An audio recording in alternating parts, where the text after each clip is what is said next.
বন্ধুরা আমরা এখন আছি সাবরুম মহকুমার আপনার মনুঘাট এখানে বরখোলা মনুঘাট বরখোলা একটা গোবিন্দ মাঠ। এই আপনার আমার ডান সাইডে যেটা দেখতে পাচ্ছেন এটা হলো গোবিন্দ মাঠ, আর আমি যেখানে দাঁড়িয়ে আছি এটা হলো গোবিন্দ মাঠের যে বাঁধ আর কি। আমার বাঁ দিকে যেটা এদিকে দেখো বাঁ দিকে যেটা আছে এটা হলো মনু নদী, আমাদের সাবরুম মনু নদী যেটা আর কি। সাবরুম মনু নদী এটা সামনে গিয়ে আপনার ফেনী নদীতে মিশেছে। তো এই যে মজবুত অত পুরনো একটা বাঁধ এটা কিন্তু ভেঙে ফেলেছে। এখানে সামনে দেখুন একটু, এখানে কত বড় পরিমাণে ভেঙে নিয়েছে এখানে, এবং এটা ভাঙার ফলে এদিকে প্রায় 1000-এর উপরে পরিবার মোটামুটি এই জলের তলে চলে গেছে। বেশিরভাগ কারো ঘরে জল উঠেছে, কেউ কোনো বাড়ি একদম জলের তলে চলে গেছে।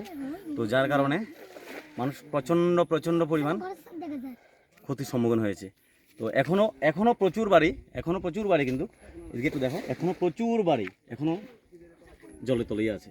তো এই বাঁধটা পুরানো বলতে আমি আমার বাবার কাছ থেকে যতটুকু শুনলাম আর কি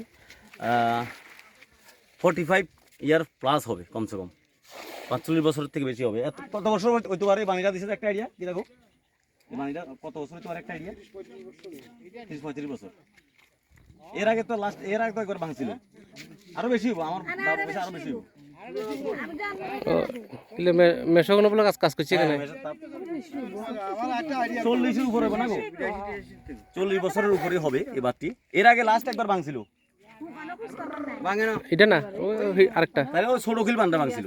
হ্যাঁ, দুটো বাঁধ আছে, একটা ছোট খিল বাঁধ, একটা হলো গোবিন্দ মাঠের বাঁধ। তো ওইটা এর আগে ভেঙেছিল, কিন্তু একই রেজাল্ট একই। ওইদিকে ভাঙুক আর একদিকে ভাঙুক, পুরো এলাকা কিন্তু এই বন্যার কবলিত হয়ে যায়। তো আমাদের আর কি বা করতে পারি আমরা? প্রকৃতির সাথে তো আমরা কিছু করতে পারবো না। সবাই ভীষণভাবে ক্ষতির সম্মুখীন হয়েছে। তো ভগবানের কাছে প্রে করি এমন আর না হোক, আর যত তাড়াতাড়ি পারুক সবাই স্বাভাবিকভাবে ফিরে আসুক।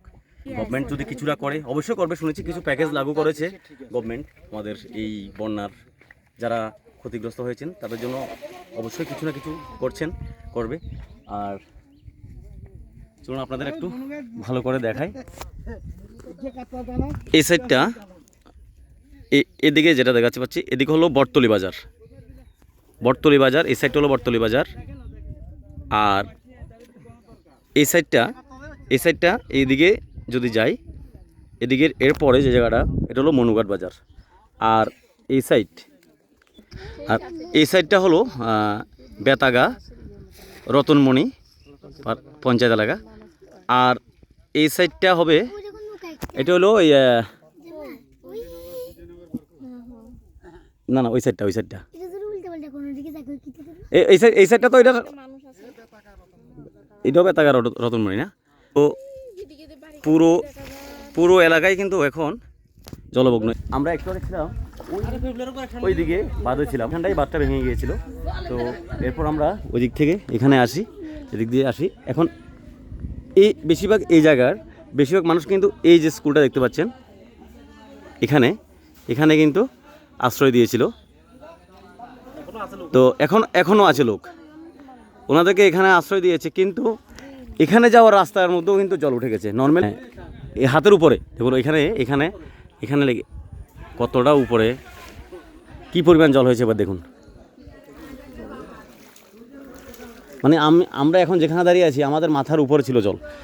এখন দেখুন এখনও এতটা জল নেমে গেছে, তারপরেও পুরো রাস্তা এখন ব্লক হয়ে আছে জলের জন্য। কি পরিমাণ ক্ষতি হয়েছে মানুষের এবার বুঝুন। তো আগামীকালকেও একটু সবাইকে সতর্ক করা হচ্ছে আগামীকালকের জন্য, যে আগামীকালকেও কিছু খারাপ হতে পারে, অথবা কোনো ঘূর্ণিঝড়ের আশঙ্কা এমন করছে। বুঝতে পারছি না কী হবে। সত্যি আমরা সবাই প্রস্তুত ছিলাম না, অতটা বেশি হবে আমরা কখনো ভাবিনি। ভীষণ ক্ষতি হয়ে গেছে সবার, পুরো ত্রিপুরা রাজ্যের। শুধু এখানে নয়, পুরো ত্রিপুরা রাজ্যেরই ভীষণভাবে ক্ষতি হয়েছে। আর যারা যদি কেউ বাংলাদেশ থেকে দেখে থাকেন তাহলে আপনাদেরও ভীষণ ক্ষতি হয়েছে, আমরা দেখতে পাচ্ছি, ফেসবুকে দেখতে পাচ্ছি। তো আপনারা রাগ করবেন না, অনেকেই একটু নেগেটিভ কমেন্টও করছেন যে এদিকের জল আমরা ইচ্ছে করে ছেড়ে দিয়েছি। অ্যাকচুয়ালি এমন কিছুই না, আমাদেরও প্রচুর ক্ষতি হয়েছে।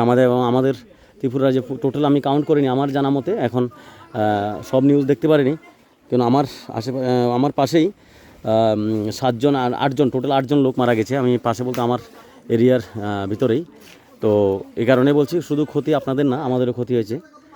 তো আপনারা একটু স্বাভাবিকভাবে একটু চিন্তা করে দেখবেন, কেউ ইচ্ছে করে এমন করতে পারে না। সবাই ভালো থাকবেন।